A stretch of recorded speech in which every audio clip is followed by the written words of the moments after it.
Grapple Arts Radio.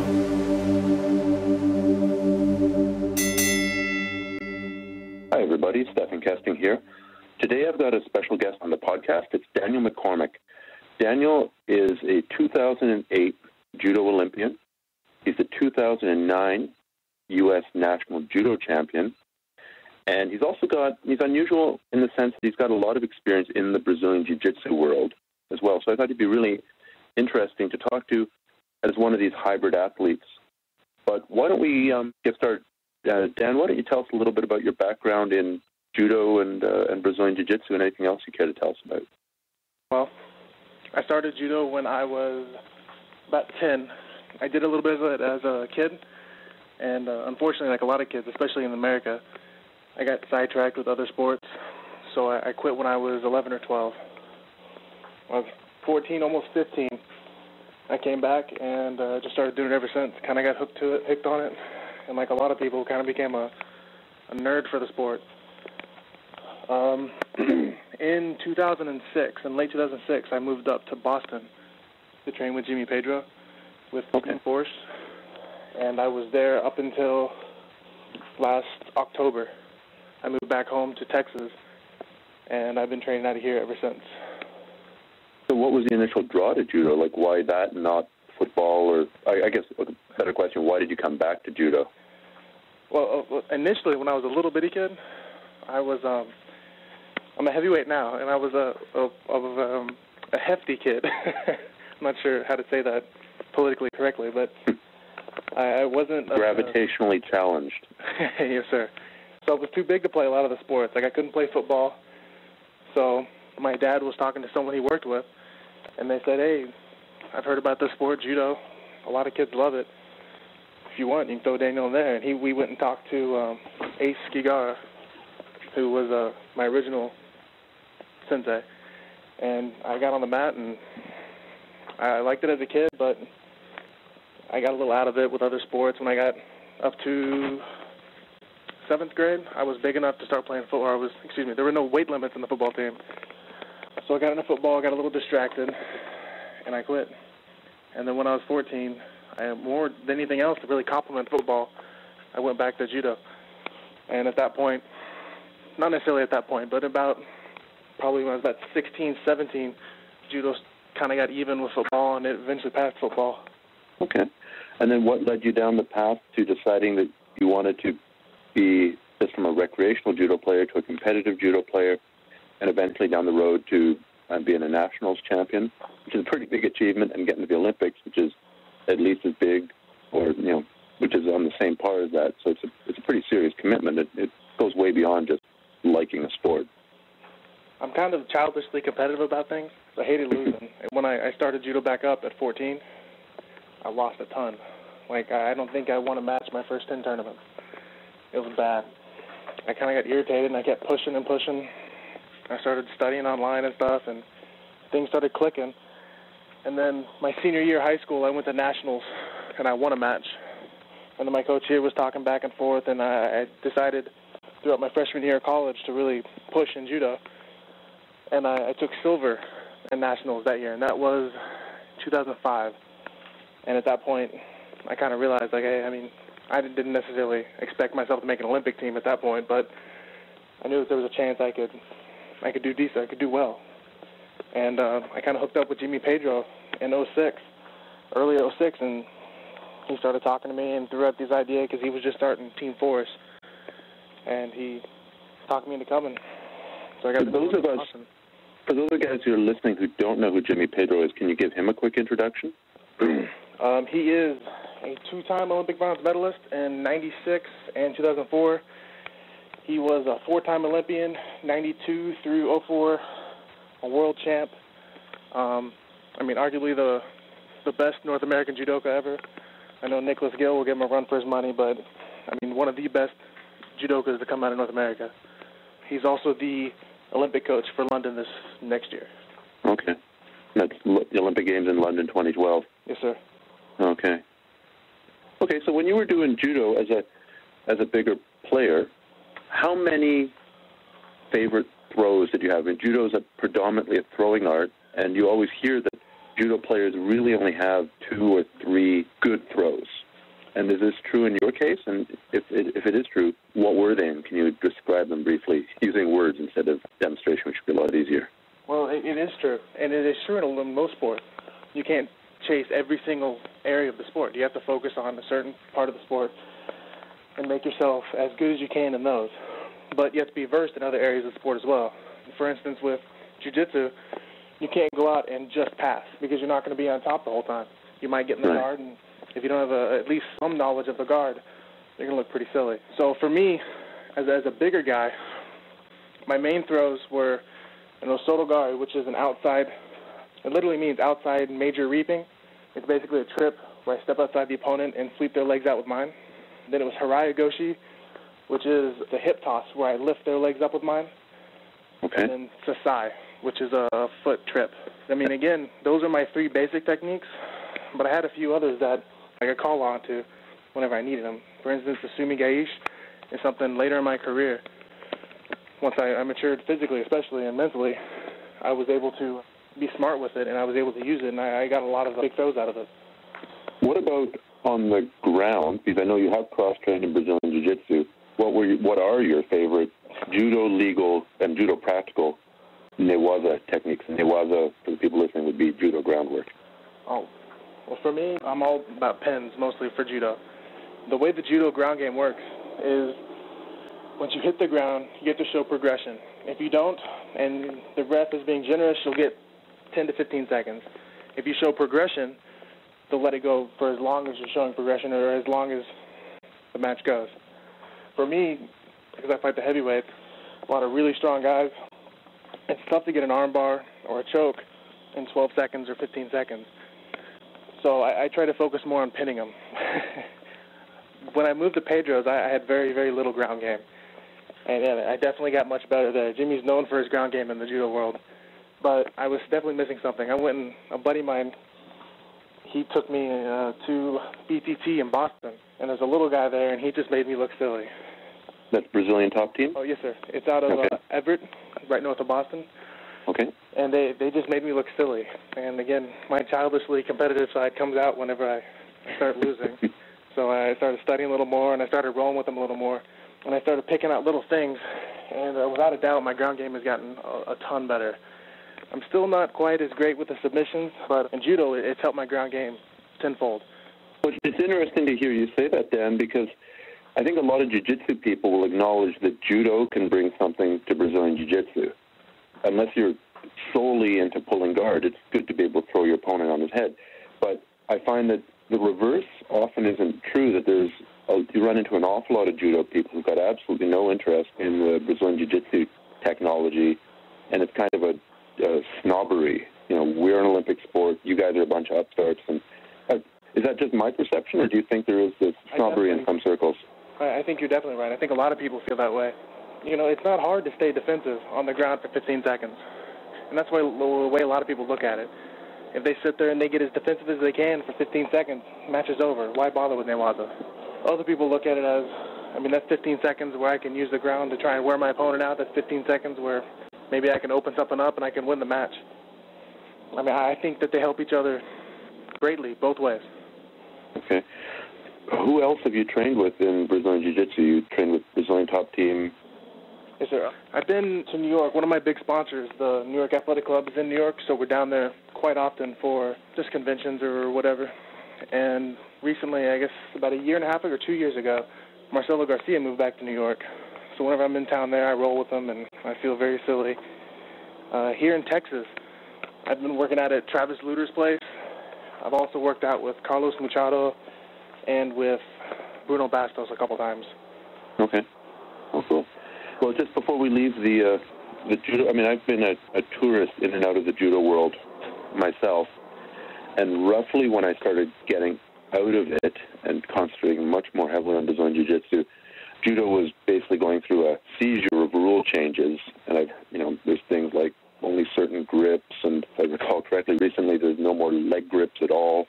Does that make it less applicable to Brazilian Jiu-Jitsu and grappling, and I guess even self-defense? And where do you stand on the whole recent rule changes over the last, 10 years? Well, unfortunately, because it's and not unfortunately because it's an Olympic sport, but that's one of the side effects of being an Olympic sport, is the rules are set for every quad. So after every 4 years, they want to change stuff up a little bit. Very few of the athletes absolutely love the rules, just because we finally get set in something and then it changes. But the rules, they're just part of any sport. Every sport and everything has to evolve, especially if it's going to grow.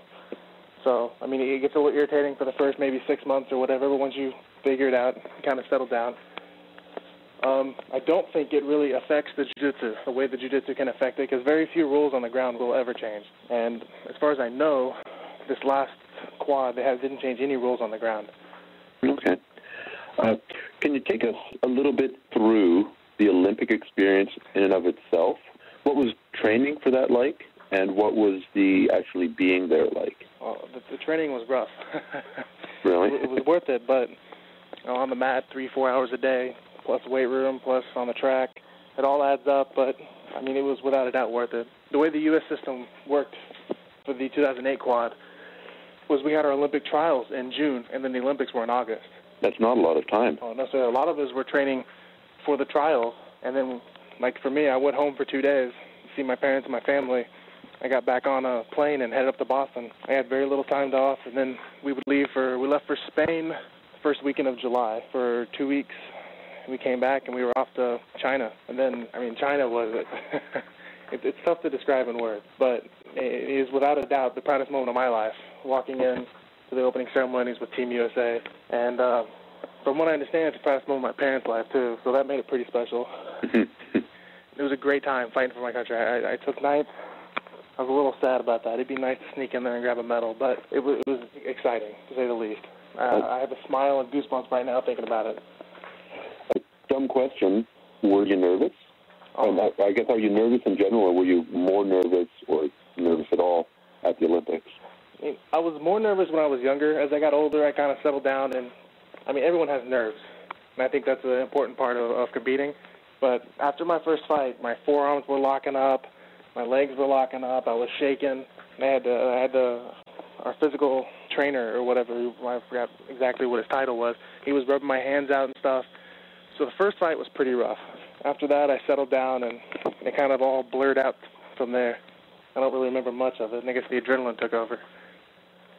Okay. Now, in the run-up for that, either in the run-up for the trials or for the Olympics themselves, can you give us a sense of when was your hardest period of training, and can you give us a sense of what you would have done on, like, a really bad day or a really hard day of training? Like, what was your schedule like right at the hardest part of getting ready? Wake up, usually 7-ish, give or take, sometimes 7:30. And then, depending on the day, I would usually, because I'm a heavyweight, I usually try and focus more on lifting. I'd hit the gym for at least an hour, usually an hour and a half to 2 hours. I'd come back, and we had practice in the afternoon, so I'd hop on the mat for 2 hours. I would eat, obviously, first. Being a heavyweight, I have to keep my weight up. So I would eat after working out. We'd hop on the mat for 2 hours. It was usually technical stuff for the morning, but as we got closer to the Olympics and the trials, we pushed the rate up a little bit more, and it was more live sparring. I'd come back, and then, again, depending on the day, sometimes we'd hit the track, and other times we would actually have the afternoon off, but unfortunately it was not very often. And then that night we'd be on the mat for an hour and a half to 2 hours. And in hindsight, it doesn't seem like that bad to me. I'm like, oh, that's not too bad right now. But I'd go back there, and I'd be getting my backside whooped, just exhausted. It all paid off, though. Mm-hmm. So you'd basically be walking around in a daze, stumbling from practice to practice. Oh, I mean, it's a full-time job. Okay. Granted, we have more breaks in the middle, but we are at the office for at least 8 hours a day. Okay. So I'd like to pick out a couple of those points and go into them a bit more. When you say lifting, could you be more specific as to is it powerlifting, Olympic lifting? Were you going heavy? Were you going explosive? Were you going high reps, low reps? All the above for me. Usually as tournaments come, I'll do less heavy lifting. But when I have a lot of time between tournaments, say I have 2 months or so, I'll have more of a heavy lifting program because I want to focus more on strength and I don't want to lose my strength. So when I'm doing the heavy lifting, it's higher weight, fewer reps. And then as the tournament comes, I want my cardio to hop up. And that isn't always just running. So there's a lot of Olympic lifts, a lot of ladder drills, hurdle drills. Sprints are great for that. So my goal is strength when I can, but I always want to make sure that my cardio is in the best shape. So can you give us an example? You've got a tournament 3 weeks from now, say. What are you doing for your sprint work?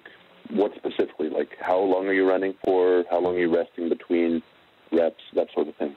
Well, usually for my sprints, I'll do 50s and 100s, and occasionally I'll throw in like a 200 or a 400, and I try to do 12 50s and 800s. Wow. I don't really time it, but I try to imagine about 45 seconds to a minute. I'm sure as I go and I get tired that time starts slowing down, and it's actually closer to about 2 minutes when I think it's 30 seconds, but I try to push it a little bit. And how many times a week are you doing that protocol? At least 2 before tournament. Okay. So I know it's a tough question because technique is built on a foundation of not being so tired that you can't do the technique, but if you had to break it down, what percentage of your success in judo has been technical versus conditioning? Or how important is conditioning to high-level performance, I guess is another way of wording the same question. I'm trying to think what I could relate it to for a lot of people. The way I look at it is if 2 people are technically the same, the best conditioned or the strongest is going to win. Whereas if someone is really, really strong and in really, really good shape, but they fight someone who's got way better technique, then there's no chance. So, I mean, technical is very important. Occasionally you'll see someone who is technically better lose to an opponent who's technically a little bit worse, but that person will have the better cardio. They'll be able to push the match. They'll be able to tire that person down. So it plays both ways. It's tough to say that one is better than the other. I definitely think moving to jimmies, I learned a lot. I learned a lot of positioning. I learned a lot more throws. I learned a lot more angles and stuff. I mean, judo wasn't linear at that point. It became three-dimensional. I was able to figure out all these different angles, and I stopped thinking straight forward and back and left and right. But, again, with the technical, unfortunately, the perfect technician doesn't always win. So I had to make sure I focused on strength. And really, for me, I became a man in Boston. And I'm not saying judo-wise. I physically matured in Boston. I went from being 19 to 24 when I left. And for me, that was a big strength change period, and I did a lot more lifting, and I kind of grew into my body. So just so people can compare themselves to an Olympian, how strong are you? And how fast are you? I mean, okay, first of all, how big are you? How strong are you? Can you give me an example of some lifts that you're pulling off? And how fast are you when you're actually sprinting 100 meters, or is it 100 yards? I'm 6'5", probably at 322 right now, a little heavy. I like to compete at about 310, 312. I'm not really sure how fast I ran the sprint then. I'm not the fastest person in the world. But for me, maxing out on my deadlift, I'd probably be 600 pounds-ish. And then bench, middle fours maybe, low fours. And I actually don't know what my squat is. I mean, that's a lot of weight. Now, do you run into a lot of people who are stronger than you at high-level competition? I do. It's kind of funny. I think anyone that's been on the mat can understand that weight room strength doesn't always transfer to mat strength. You can have someone who's really strong, and even if they do know the mat or know techniques on the mat, they don't feel as strong on the mat as they could. So I think a lot of it is I can be maybe stronger in the weight room than some people, but on the mat they're going to feel stronger. So I have definitely ran into people that felt stronger than me. So now, if we take this to just the context of Brazilian Jiu-Jitsu, and the stereotypical match in Brazilian Jiu-Jitsu consists of 2 people bent over the waist with their arms straight out, and that's to some extent an artifact of the rules because judo would penalize you. You would get penalty after penalty and get kicked out if you fought like that in judo. But they have to have rules to enforce the nice, upright judo posture. So currently, there are no rules about posture like that in Brazilian Jiu-Jitsu. So, Dan, do you have any interest in competing in Brazilian Jiu-Jitsu or submission grappling as separate from judo? Eventually, I'd love to. I've kind of fallen in love with it. Apparently, I'm becoming kind of a grappling geek. At first, I was all about judo, and like a lot of people, judo was the best. Judo was the best. Nothing can beat judo. But as I go, I realize there are a bunch of people in jiu-jitsu that are kicking my backside. So I'm kind of falling in love with that. I'm pushing it harder. So eventually, yeah, I'd love to. It'd be great to maybe be able to fight in the ADCC. The Mundials would be awesome. It's a lot of fun, and hopefully I can compete at a level I'd like to compete at. Mm-hmm. Okay, well, this takes us over to Brazilian Jiu-Jitsu competition, and I guess I should preface this. In Judo, if I was to come out and tie up with you, bent over at the waist with my arms straight, stiff-arming you away, not only would you throw me on my head, but I would also start accumulating penalty after penalty for an inappropriately defensive posture. But in Brazilian Jiu-Jitsu, there's no such rules about posture. So if you were trying to throw me on my head, if I was bent over the waist and holding you away with both of my arms, what are a couple of good strategies and a couple of good throws that I might want to start looking at to defeat that Brazilian Jiu-Jitsu specific posture? One of the throws I found that Jiu-Jitsu guys like the most, and it's because of the posture, is the sumigaishi. In Judo, it's a sacrifice throw. You basically are pulling your opponent to you, and you're not necessarily falling. You're rolling back to your back, and with one leg, you're going to lift them and throw them over top of you. In Judo, it's a sacrifice. You're putting yourself in a position that may end poorly. In Jiu-Jitsu, as I found, as I've competed and I've rolled with different people, they love that position. They love going down, and if they miss it, they're in guard. They're fine with that. So many people just go up and just pull guard right off the bat. They can throw an attack in there now, and if it works, awesome. They have 2 points. If not, they're comfortable in guard. And it drives me nuts watching it, just like I'm sure it drives Jiu-Jitsu people watching Judo matches. I see openings. I see stuff. I'm like, oh, man, that'd be great. They could throw a solo guard right here, sumigaishi. But I see a lot of people don't. It's not that they don't understand. It's just that it's just not as common. It's just not thought of as much in Jiu-Jitsu because you can't win standing. The immediate wins come on the mat. So for me, whenever people ask me, I usually point out sumigaishi first. Second, I always tell them with their hands. You have to get a grip, and the gi is an equalizer. The faster person slows down when you have hands on them. The stronger person feels weaker when you have hands on them. You can change your position. You can control where they're going. You can feel where they're moving. So I would want to make sure. So you're saying the grip fighting is important in Brazilian Jiu-Jitsu just as it's become super important in Judo? Absolutely. And Travis told me something awesome about 4 weeks ago, that the grip fighting on the ground is the same as the grip fighting standing. There's almost no difference. Mm-hmm.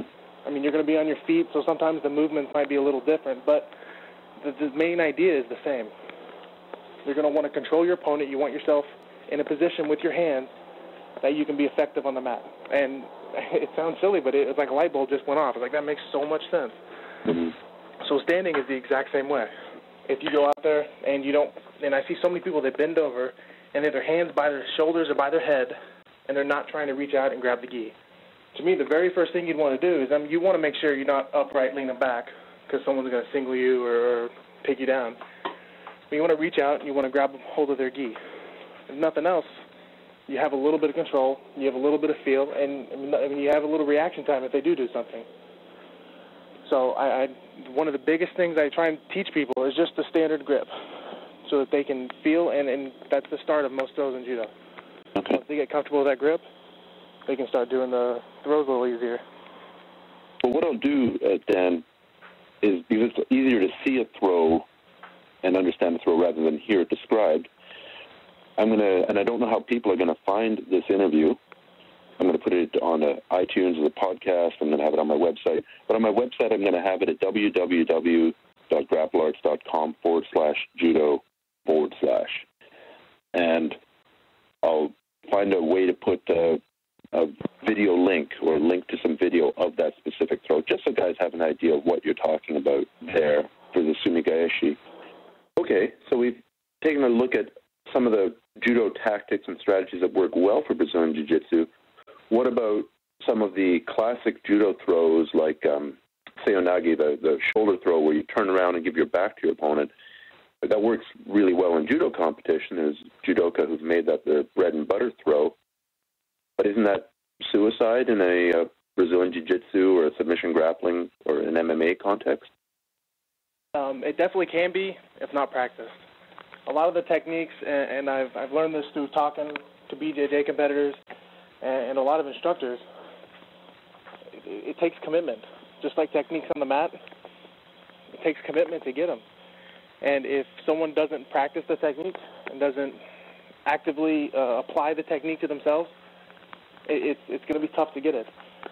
It's very important, and I try to stress this to everyone. You shouldn't just look at a technique on YouTube or on some DVD you have or read about a technique and think, I'm going to throw this in my game and I'm going to throw someone this weekend at this tournament and win the tournament. Because, I mean, it may happen, but it's not going to happen nearly as much as it could. It takes a lot of practice, it takes a lot of time, and it takes 100% commitment on a lot of throws. And I think that's one of the biggest things that people don't always see when they watch judo. A lot of the throws, I mean, to throw someone, you're throwing yourself. So if I'm going down, my thought in a throw might be my chest is going to hit the ground, and I'm going to pull them between me and the ground. Mm-hmm. And it's sometimes, especially with beginners, it's tough for them to get used to that commitment, and it's tough to get the confidence to throw that throw. So if the throw isn't practiced and they're not really committing themselves to the throw, it's going to be tough to get the throw, and you can end up in a lot of bad positions. But in jiu-jitsu, it's the same thing. You can't go for a sweep with, say, 20% of your body and expect to get the sweep every time. You might get it every once in a while, but to make sure the sweep is consistently happens, you have to really put 100% into it. I think that's a totally valid point. People are holding the judo to a higher standard than a jiu-jitsu sweep, because if you go into a butterfly guard sweep half-ass, you know, the guy's probably going to end up passing your guard and pinning you, and nobody's saying, oh, don't go for the butterfly guard sweep. Yeah, absolutely. Okay. So now, let's say, actually, let's jump back. I believe you've just finished shooting a series of DVDs. Is that right? Yes, sir. It's a 4-DVD set. It focuses on mostly standing judo techniques to apply to a jiu-jitsu or grappling match. The first 2 DVDs are gi takedown, where I go over some of my favorite techniques and other techniques that I think will be most applicable to the grappling tournament. So dealing, for example, with that defensive posture that we were talking about? Absolutely. And then that is one of my main focuses in a lot of the throws, is to show how you can get into those throws if someone's bent over a little bit, they're keeping their hips away from you and being defensive. My third DVD is focused on no gi takedowns, judo takedowns without a gi. I've had to change them up a little bit, because most people, when they think of judo takedowns, it's only gi. Very possible to change the techniques just a little bit, mostly the grips, and the techniques are very, very useful without the gi. You see a lot of MMA fighters using the throws. One of my former teammates and roommates, Rick Hahn, who signed with Bellator right now, I've seen him use a bunch of the throws. I've seen him do standing seoi-nage, foot sweeps, osotogari. All the techniques, almost all the techniques, I should say, can be used easily in jiu-jitsu, just with a few modifications of where the hands go and how you grab. And then my final DVD is the judo ground fighting for jiu-jitsu. And there's a difference between judo and jiu-jitsu ground game. A lot of the techniques are very similar, but because of the time difference and the way it's scored, a defensive posture in judo, which is very common, is the turtle guard. If you just sit there for 10 to 15 seconds, the ref will stand you up, you start back up on your feet. So then judo guys end up being pretty good at attacking the turtle guard. Yes, sir. It's what we're most used to. It's when you get us on our back and our guard, we look silly and we feel dumb. So most of the techniques that I discuss focus on attacking a person's turtle. For instance, there's a great way to get a triangle from someone's turtle that you rarely see in jiu-jitsu tournaments. And the reason why it's popular in judo is because it's a little bit more explosive and it's quicker. It's harder to get, and the percentage of getting it is going to be lower than in a jiu-jitsu tournament where you can take your time. But it's still a great technique that I have used, and I've seen other people use, other judo people use, in a jiu-jitsu setting. Are you talking about Yoko Sankaku? Yes, sir. Yeah, I mean, worst case scenario, if it doesn't work, you often end up on top in a half-decent pinning position. You can convert to a more standard, I'm making quotation marks in the air, standard submission or jiu-jitsu strategy if the whole thing... Absolutely. works partially. Definitely. Okay, so now let's just say that some guy out there decides that he's going to become an expert at Harai Gosh as applied to Brazilian Jiu-Jitsu or Uchimata or whatever. How does he go about training it? It obviously needs instruction, which he can get either from your DVDs or by joining a judo club or, God help him, YouTube clips or whatever. But once you've got a basic understanding of the technique, what are the steps to actually train it so that you can use it in real life or at least in competition? In judo, it's called uchikomi. It's a fit-in. That's all it is. And say there are 3 steps to a throw: off balance, inner, and finish. Uchikomi, or the fit-in, is the first 2. So you want to just tons of repetition of just getting used to opening your opponent up, fitting your body in, and lifting them up.